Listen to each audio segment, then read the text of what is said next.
नमस्कार, मैं हूं शुभ मिश्रा और आप सभी दर्शकों का अन्नदाता कार्यक्रम में स्वागत करती हूं।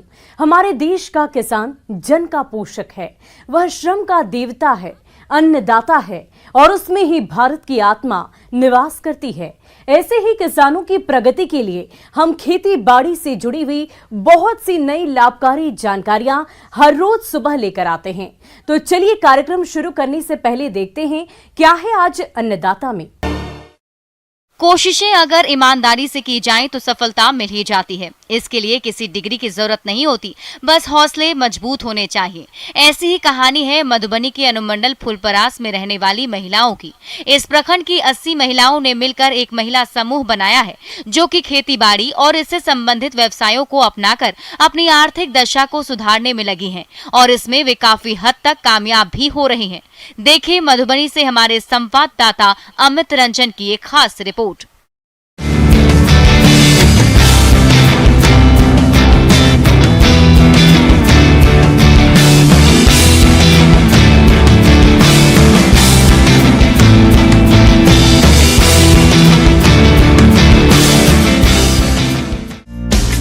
भारत में भी पिछले दशकों में कृषि में क्रांतिकारी बदलाव आया है। देश ने कृषि में रासायनिक खाद के द्वारा खाद्यान्न पूर्ति के क्षेत्र में आत्मनिर्भर होने की ओर कदम बढ़ाए गए। हरित क्रांति के द्वारा कृषि उत्पादन तेजी से बढ़ा, लेकिन अधिक रासायनिक दवाओं एवं रासायनिक खादों के प्रयोग से भूमि की उर्वरा शक्ति में तेजी से कमी हो रही है। इतना ही नहीं, कुछ राज्यों में उत्पादन के घटने की भी समस्या आ गई है। ये सिर्फ भारत में ही नहीं, संपूर्ण विश्व में चिंता का विषय बन गया है। दिन प्रतिदिन रसायनों की कीमत में वृद्धि, अधिक आदानों की आवश्यकता, मृदा तथा मानव स्वास्थ्य में कमी ने एक प्रश्नवाचक चिन्ह लगा दिया है। और इस समस्या का एकमात्र उपाय है जैविक कृषि, जिसके महत्व को समझा बिहार जिला मधुबनी के अनुमंडल फुलपारस में रहने वाली महिला किसानों ने और सभी मिलकर करने लगी जैविक खेती। मधुबनी जिले में कुछ महिला किसानों ने यहाँ जैविक खेती को कैसे अधिक से अधिक किसानों तक पहुँचाया जाए, कैसे जैविक खेती को बढ़ावा दिया जाए, इस अभियान में यहाँ इस मुहिम में जुटी हुई हैं। और बताया जा रहा है कि लगभग 280 महिलाएं इस समूह से जुड़ी हैं और यहाँ फुलपरास अनुमंडल के लगभग 4 प्रखंड में ये समूह काम करता है। और ये अभी यहाँ जैसे करेले के खेत में अभी ये सभी महिलाएं यहाँ अभी जो फसल तैयार है वो तोड़ रही हैं। और यहाँ आप देख सकते हैं हमारे साथ जो यहाँ कुछ महिला किसान हैं भी, जना की नाम भेले अहाँ सबके? शीला देवी।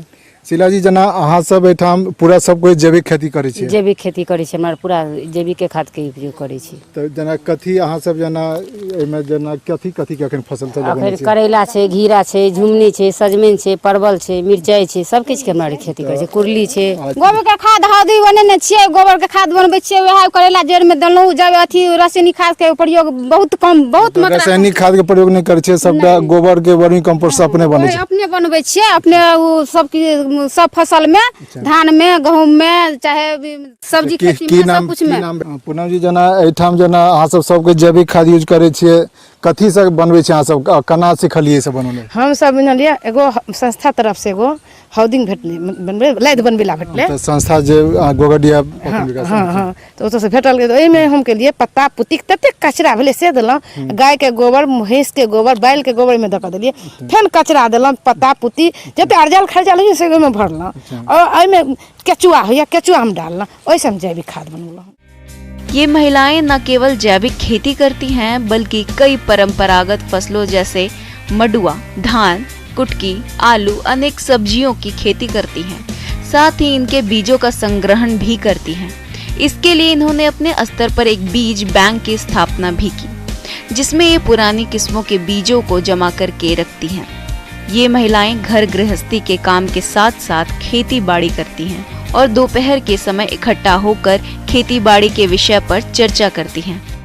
रीता जी, जना बहुत बढ़िया एठाम जना देख रहल छी, सब महिला सब जमा छी एठाम, खेती बाड़ी के लगा सब चर्चा कर रहल छियै, बीज सब रखल छै। केना अहाँ सब जना एठाम इलाका में पूरा जैविक खेती करै छी? जी, हम सब जैविक खेती यूज करै छियै। हमसब रासायनिक यूज नहीं करै छियै एहि दुआरे कि जे रासायनिक खेलासँ बहुत सारा बीमारी पैदा होइ छै तऽ ओहि लऽ कऽ हमसब छोड़ि रहल छियै। हमसब सब जैविक खेती से जैविको खेती अगर अधिक मात्रामे देलासँ हमरा सबके उपजा ओतने होइ छै जतेक रासायनिक खादसँ होइ छै। तऽ ताहि लऽ कऽ हमसब सब जतेक छी सब केओ आपसमे बात करै छियै, आपसमे बात कऽ कऽ सब केओ इएह सोचै छियै आ कहै छियै जे हमसब जैविके खेतीसँ उपजाबी। आ हमसब जे छै धान हमरा सबके लुप्त भऽ रहल छै पहिलुका धान सब, जेना जसवा छलैया, करिया कामर छलैया, चनरचूड़ छलैया, बासमती छलैया उ सब, तऽ हमसब ओकरो सबके आब यूज करै छियै। बेसीमे नहि करै छियै लेकिन अपनामे 10 कट्ठा 5 कट्ठा करै छियै। जे मिथिलांचलमे जे पहले के जे पारंपरिक धान सब छलै जेना उ सब खास जे बीज रहे उ सब आब खत्म भऽ गेल रहे। अहाँ सब मड़ुआ जेना खत्म भऽ गेल छलैया तऽ 2 साल से हमसब मड़ुआके यूज करै छियै। बेसी नहि करै छियै, 2 कट्ठा 4 कट्ठा सब केओ करै छियै। लेकिन तऽ ताहि दुआरे से जे पुराना पद्धति छै हमसब अपना गाँवसँ घुसकीपट्टी गाँवसँ 80 महिला किसान पाठशाला से जुड़ल छियै। तो अहाँ सबके जेना महिला किसान खेत पाठशाला चलाबै छियै? हाँ, सबको जुड़ल छियै। साँझमे ठंडामे अपन खेतमे काम केलहुँ आ दुपहरमे अपन महीनामे 1 बेर 2 बेर मीटिंग, सब महिला अपना खेतमे की भेल, ककरा कम भेल, ककरा बेसी भेल, जैविक खाद से कतेक फसल नीक भेल से सब बहिनी हम चर्चा करै छी। कहबो केलहुँ हमरा एना करै छी, अहूँ सब करू, एहिसँ फायदा हैत, लागत कम हैत, लागत कम लागत आ फायदा बढ़िआँ हैत, तऽ से सब करै छी। हाँ, करै छथिन। महिला किसान खेत पाठशाला भी चलाती हैं और प्राकृतिक खेती को बढ़ावा दे रही हैं, जिससे रसायन मुक्त फसलों की पैदावार हो रही है। किसान भाइयों, ऐसे ही एक एक कदम बढ़ाने से ही हम अपने लक्ष्य को प्राप्त कर पाएंगे। आज हमारे राज्य का फुलपारस अनुमंडल जैविक खेती में आगे बढ़ रहा है। अब पूरे शहर की बारी है और फिर पूरे राज्य की। इस प्रकार जैविक खेती करके हम ना तो केवल अपने आप को स्वस्थ रख सकते हैं, बल्कि अपने पर्यावरण को सुरक्षित और मिट्टी को उपजाऊ बना सकते हैं। खास बात है कि यहाँ जो महिला सशक्तिकरण खेती में भी अब दिख रही है। यहाँ जैविक खेती हो रही है, इससे इस इलाके में बाकी किसान भी जो यहाँ एक दूसरे को देखकर अब जैविक खेती की तरफ प्रेरित हो रहे हैं।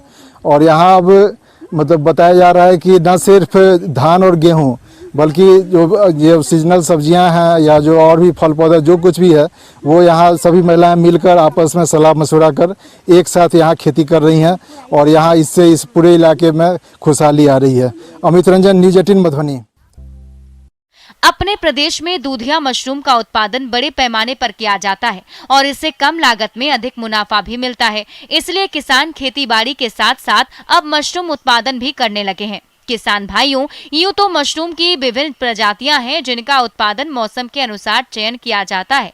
फिलहाल अभी दूधिया मशरूम की खेती के लिए उपयुक्त समय है। ऐसे में यदि आप दूधिया मशरूम का उत्पादन करना चाहते हैं तो किन किन बातों पर खास ध्यान दें, इस बारे में बता रहे हैं बिरसा कृषि विश्वविद्यालय जिला रांची के कृषि वैज्ञानिक डॉक्टर नरेंद्र कुदादा।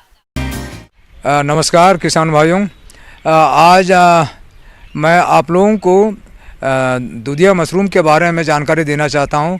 तो इसके लिए सबसे पहले आपको धान पुआल के चयन कर लेना होगा, इसका बिचाली को चयन कर लेना होगा, माध्यम को चयन कर लेना होगा। ये उसका ज़्यादा भिंगा हुआ भी नहीं होनी चाहिए, ताज़े होनी चाहिए, सूखा हुआ होनी चाहिए। इसको 1 से 1.5 इंच साइज में काट लें। काटने के लिए भी जैसे हमारे यहाँ तो मशीन से काटी जाती है, लेकिन जैसे जिसके पास मशीन नहीं है तो हाथ वाला जो मशीन है उससे भी काट सकते हैं। काटने के बाद फिर हम लोग स्लाइस कर लेते हैं, बीज संक्रमित कर लेते हैं। बीज संक्रमित करने के लिए भी 2 विधियां हैं। एक तो उबाल करके कर सकते हैं, या अगर मान लिया हम ज़्यादा बैग बना रहे हैं तो केमिकल रसायन विधि द्वारा हम लोग इसका स्लाइस करते हैं, बीज संक्रमित करते हैं। और मिश्रण को 4% फॉर्मेलिन 100 मिलीलीटर प्रति लीटर पानी व 0.1% बाविस्टिन के घोल 1 ग्राम प्रति लीटर पानी से गीला कर ऊपर से पॉलीथीन शीट से 7 से 9 दिन तक ढक दे। ये लीटर जो ये पानी जो है ना 100 लीटर पानी है, करीब 10 से 12 केजी चॉप्ड स्ट्रॉ जो कटा हुआ कुट्टी के लिए उपयुक्त है। तो ये सब प्रक्रिया जो है ना शाम में ही हम लोग करते हैं। छोड़ने के बाद फिर सवेरे पानी नितार करके उसको कोई पक्का पर्स हो या कोई, चूँकि पक्का पर्स नहीं है तो आजकल तो पॉलीथीन का प्लास्टिक का पॉलीथीन का शीट बहुत जगह मिलती है, उसी में आप उसको ले करके उसमें पतली ताप में फैला करके सुखा दीजिए। चलाने के बाद बीच में आपको इसका टेस्ट कर लेना होगा, चेक कर लेना होगा इसमें नमी, बहुत ज़्यादा नमी तो नहीं है या बहुत ज़्यादा सूख तो नहीं गया। तो इसके लिए आपको एक मुट्ठी ले करके दबाइए। दबाने के बाद फिर आपको हथेली में आपको नमी का एहसास होने तक ये आपको मैंने सुखाना है। केसिंग मिश्रण केसिंग करने के 1 सप्ताह पहले तैयार करते हैं। केसिंग मिश्रण तैयार करने के लिए 3 से 4 भाग दोमट मिट्टी व 1 से 4 भाग बालू मिट्टी को मिलाएं। अब इस मिश्रण के वजन का 10% चाक पाउडर मिलाएं और मिश्रण को 4% फॉर्मेलिन 100 मिलीमीटर प्रति लीटर पानी व 0.1% 1 ग्राम प्रति लीटर पानी से गीला कर ऊपर से पॉलीथीन शीट से 7 से 9 दिन तक ढक दें। और जहाँ पर आप बिजाई करेंगे उस स्थान को भी आप साफ सुथरा कर लीजिए। जैसे पक्का पर्स में आप साफ सुथरा कर रहे हैं या पॉलीथीन में ही आप ये स्पोनिंग कर रहे हैं, बिजाई कर रहे हैं, उस स्थान को भी आपको साफ कर लीजिए। तो चूँकि पीपीपी बैग अलग अलग साइज़ का आकार का रहता है, क्योंकि यहाँ पर हम लोग 60 × 40 सेंटीमीटर साइज़ का आकार का हम लोग पीपीपी बैग हम लोग यहाँ प्रयोग में लाते हैं। तो इससे छोटा भी रहता है, बड़ा भी रहता है, तो हम लोग मीडियम साइज़ का हम लोग यहाँ प्रयोग करते हैं। उसके बाद मैंने फिर हम लोग क्या करेंगे, हाफ मुट्ठी लेकर के इसमें स्पून लेकर के इसमें नीचे गिरा देते हैं। उसके बाद फिर हम लोग जो स्लाइस कुट्टी है उसको भरते जाते हैं। भरने के बाद फिर मैं आपको 5-6 सेंटीमीटर ऊंचाई तक भर दिए, 3 से 5 सेंटीमीटर ऊंचाई तक हम लोग भर दिए। भरने के बाद फिर हल्का हल्का दबाना है और किनारे थोड़ा सा गड्ढा कर देते हैं। उसके बाद एक मुट्ठी लेकर के किनारे उसी गड्ढा में गिराते जाते हैं। उसके बाद बीच में भी थोड़ी सी स्पून हम लोग बिखेर देते हैं। उसके बाद फिर हम लोग भर देते हैं कुट्टी को। इस तरह से आपका 5-6 लेयर बन जाता है। लास्ट लेयर में पूरी सतह में मशरूम को हमने स्पून को बिखेर देते हैं और एक मुट्ठी कुट्टी लेकर के इसे ढक देते हैं। ढकने के बाद फिर इसको बंद करने का ये तरीका है, दोनों हाथों से समेटते हुए मुंह को खुला रखते हुए थोड़ा सा हल्का सा दबाएंगे ताकि एयर निकल जाए, यानी कि हवा जो भी अंदर है वो निकल जाएगा। इस तरह से आपने बंद कर दिए। ऊपर से टाइट से बांध दीजिए, रबर बैंड से बांध देने के बाद फिर आपका अब तो दोनों तरफ ऊपर भी बंद हो गया, नीचे भी बंद होगा। हम ऐसे रखेंगे तो फिर मैंने आपका सब फंगस वगैरह सब मर जाएगा। तो इसके लिए हम लोग फिर एरेशन करने के लिए हवा आने जाने के लिए हम लोग क्या करते हैं, छेदा कर देते हैं। लकड़ी का नुकीला भाग लेकर के उससे हम छेद कर देते हैं। ऊपर और साइड में 15-20 जगह छेदा कर देते हैं। और चूँकि जैसे 18 से 20 दिन में माइसिलियम पूरी तरह से इसमें फैल जाता है, चिपक जाएगा। 18 से 20 दिन में माइसिलियम कंप्लीट हो जाएगा पूरी कुट्टी में। केसिंग करने के 24 घंटे पूर्व ही केसिंग मिश्रण से पॉलीथीन हटाएं और मिश्रण को बेलचे से उलट पलट दें ताकि फॉर्मेलिन की गंध निकल जाए। इस प्रकार तैयार केसिंग मिश्रण की 2 से 3 सेंटीमीटर मोटी परत बीज फैले हुए बैग के मुंह को खोलकर सतह को चौरस कर बिछा देते हैं। इस दौरान तापमान 30 से 35 डिग्री सेल्सियस और नमी 80 से 90% बनाए रखते हैं। लगभग 10 से 12 दिनों में कवक जाल यानी बीज के तंतु केसिंग मिश्रण में फैल जाते हैं। यह आपको केसिंग मिश्रण तैयार हो गया। तैयार होने के बाद फिर आप इसको जो आपका कटा हुआ है बैग उसके ऊपर उसको समतल करके थोड़ा सा क्रॉच करके उसको समतल करके इसके ऊपर केसिंग मिश्रण को हम लोग केसिंग मिश्रण का परत जो है ना उसको बिछा देते हैं। इसका भी कम से कम 2.5 से 3 सेंटीमीटर मोटाई तक होनी चाहिए।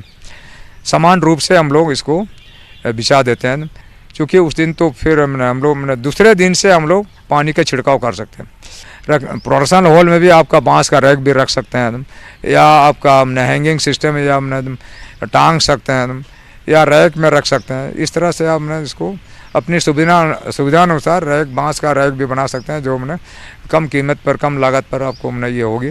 और तोड़ने का भी ये पर्पस, तोड़ने का भी एक तरीका है। जैसे उसको पकड़ा करके थोड़ा सा उसको घुमा दीजिए, घुमाने के बाद उसको पूरी तरह से निकल जाएगा। उसके बाद जहाँ से निकला वहाँ फिर केसिंग सॉइल से उसको ढक दीजिए, उसका बिछा दीजिए।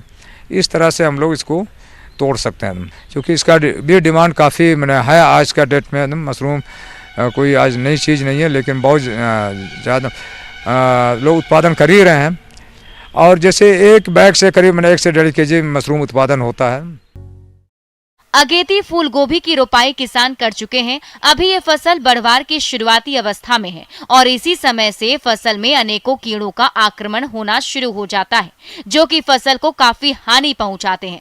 अगर सही समय पर इन कीटों की रोकथाम कर ली जाए तो होने वाले नुकसान से किसान बच सकते हैं। तो चलिए फूल गोभी में कीटों की रोकथाम के बारे में जानते हैं कृषि विज्ञान केंद्र जिला दरभंगा के कृषि वैज्ञानिक डॉक्टर गौतम कुणाल से। जैसा कि आज हम लोग चर्चा करने जा रहे हैं गोभी वर्गीय सब्जियों में कीट व रोग प्रबंधन के बारे में। इसमें बहुत सारी ऐसे कीट और व्याधि का आक्रमण आतंक होता है जिससे कि गोभी वर्गीय सब्जियों में बहुत ज़्यादा नुकसान होती है। जिनमें कुछ प्रमुख कीट हैं, जैसे कि आपका एक हीरक पृष्ठ शलभ आता है, डायमंड बैक मॉथ जिसको हम बोलते हैं। वो कीट क्या करता है, पत्तियों के ऊपरी सतह पे अंडे देते हैं, जो कि अंडा हल्का पीले रंग लिए होते हैं। इस कीट की सुंडियां अंडे से बाहर निकलते ही पत्तियों की ऊपरी सतह को कुरेच कर खाना शुरू करती है, जिससे फसल को अत्यधिक नुकसान पहुंचता है। इस कीट की सुंडियां जैसे ही अपनी अगली अवस्था में जाती है तो जो इसकी जो बड़ी वाली अवस्था होती है, जिसको एडल्ट हम लोग बोलते हैं, उसको पहचानने का तरीका है कि हम लोग उसको अगर ऊपरी सतह के जो पंख वाली पोर्शन को हम लोग देखेंगे तो उस पर एक हीरे के आकार का एक चित्र बना रहता है, जिससे इसका नाम दिया गया है डायमंड बैक मॉथ या फिर हीरक पृष्ठ शलभ बोलते हैं। इसके नियंत्रण के लिए अंडे के समूहों को एकत्र कर नष्ट करें। Nuclear polyhedrosis virus 250 LE hectare का छिड़काव करें। मेलाथियान 2 मिलीलीटर प्रति लीटर या स्पाइनोशेड 25 SC को 15 ग्राम सक्रिय तत्व प्रति हेक्टेयर की दर से 10 से 15 दिन के अंतराल पर छिड़काव करना चाहिए। इस कीट को बचाने के लिए हम लोग क्या करते हैं कि 2:1 के रेशियो में मस्टर्ड और कॉलीफ्लावर का प्लांटिंग करते हैं। जैसे कि दो लाइन अगर हम लोग गोभी का लगाते हैं, उसके बाद एक लाइन में हम लोग सरसों लगा देते हैं। इससे लगाने से फायदा क्या होगा, सरसों की जो फसल है वो अट्रैक्टेंट का काम करता है और जो कीट हमारा जाना चाहिए गोभी के ऊपर में वो सरसों के ऊपर में चला आता है, जिससे हमारा मेन क्रॉप बच जाता है। हीरक पृष्ठ शलभ के लिए बहुत सारे फेरोमोन ट्रैप्स का भी इस्तेमाल किया जाता है, जो कि 15 ट्रैप प्रति हेक्टेयर के दर से हम लोग इस्तेमाल कर सकते हैं। अगर इस कीट का प्रकोप बहुत ज़्यादा मेन फसल पर होने लगता है, तब उस समय हम लोग कार्टप हाइड्रोक्लोराइड नामक एक दवा का इस्तेमाल करते हैं। 0.25% करके उसका जो गोभी है या फिर पत्ता गोभी है उसके ऊपर में हम लोग अच्छे छिड़काव करते हैं, जिससे इस कीट का नियंत्रण किया जा सकता है। कीट का आतंक इस पे होता है जिसका कि नाम है मस्टर्ड एफिड, जिसको कि हम लोग सरसों की माहू बोलते हैं। मुख्यतः ये सरसों के ऊपर में इस लाही का आतंक होता है, लेकिन सरसों के ना होने की वजह से ये गोभी वर्गीय सब्जियों में भी इसका आतंक देखा जाता है।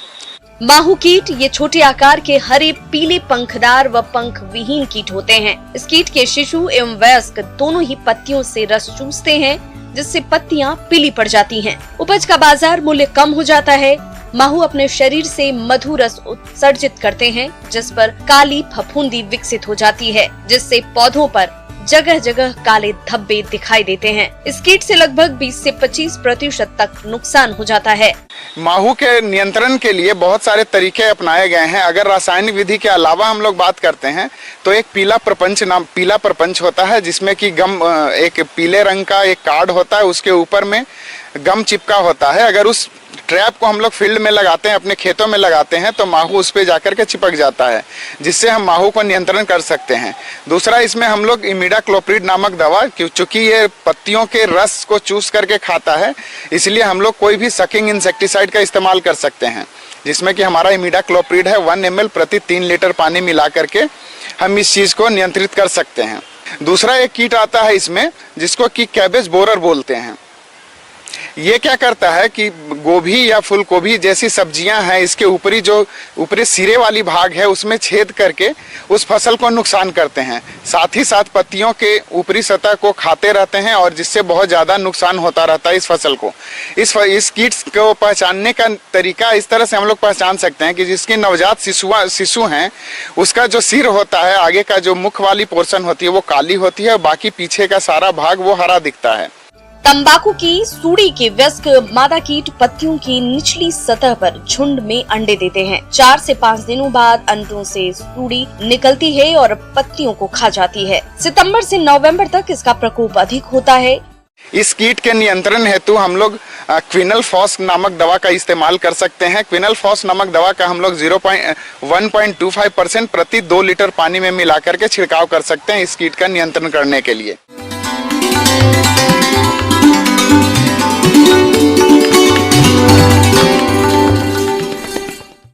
अन्नदाता हेल्पलाइन निशुल्क फोन संपर्क सेवा के माध्यम से आपके द्वारा पूछे गए प्रश्नों में से 1 या 2 महत्वपूर्ण प्रश्न को हम अपने कार्यक्रम में शामिल करते हैं और इसी के तहत आज किसान का सवाल और उसका जवाब कुछ इस प्रकार है।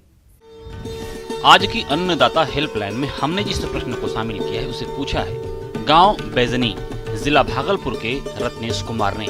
आपने नारियल की उन्नत किस्मों के बारे में जानकारी चाहिए है, तो इसके लिए देखिए कार्यक्रम का यह अंश। नारियल एक्चुअली उष्णकटिबंधीय क्षेत्र का फल है, जहाँ पर कि बहुत ज़्यादा ठंड ना पड़ती हो, सालों भर लगभग एक समान मौसम हो, वैसे क्षेत्र में ये नारियल की खेती सफलतापूर्वक की जा सकती है। इसके लिए कुछ स्पेशल विशिष्ट रखरखाव की जरूरत होती है। तो बिहार जैसे राज्य में मुख्यतः जो है लंबे वाले किस्म जैसे कि east coast tall, west coast tall, केरा बस्तर और सखी गोपाल, और फिर उसके बाद चौकट ऑरेंज ड्वार्फ, मलियन ऑरेंज ड्वार्फ, ये सारी किस्में जो हैं वो अच्छा कर रही हैं। नारियल की गुणवत्ता युक्त पौधे ही रोपे। इसके लिए ऐसे वृक्षों से नए पौधे तैयार करें जिनकी फल क्षमता अधिक हो, लगभग 80 फल प्रति वृक्ष देता हो। मातृ वृक्ष की आयु 20 वर्ष से अधिक हो, साथ वृक्ष पर 32 से 35 पत्तियों के गुच्छे हो, आकार सुदृढ़ और गोलाकार हो। नारियल की खेती के लिए अच्छी जलवायु के साथ जल निकास वाली कोई भी मिट्टी उपयुक्त है। बलुई अथवा दोमट मिट्टी नारियल फसल के लिए काफी उपयोगी है। पूर्णिया एवं कोसी क्षेत्र में प्रचुर मात्रा में ऐसी जमीन उपलब्ध है।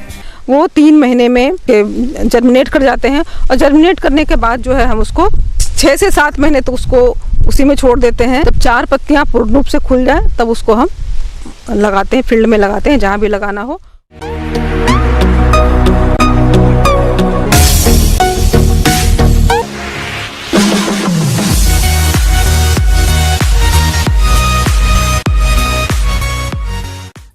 और आइए अब एक नजर डालते हैं राज्य की कुछ चुनी हुई मंडियों के प्रमुख फसलों के बाजार भाव पर।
किसान भाइयों, अन्नदाता आपकी सेवा के लिए संकल्परत है। कृषि संबंधित समस्या और सुझाव के लिए आप हमें इस पते पर संपर्क कर सकते हैं।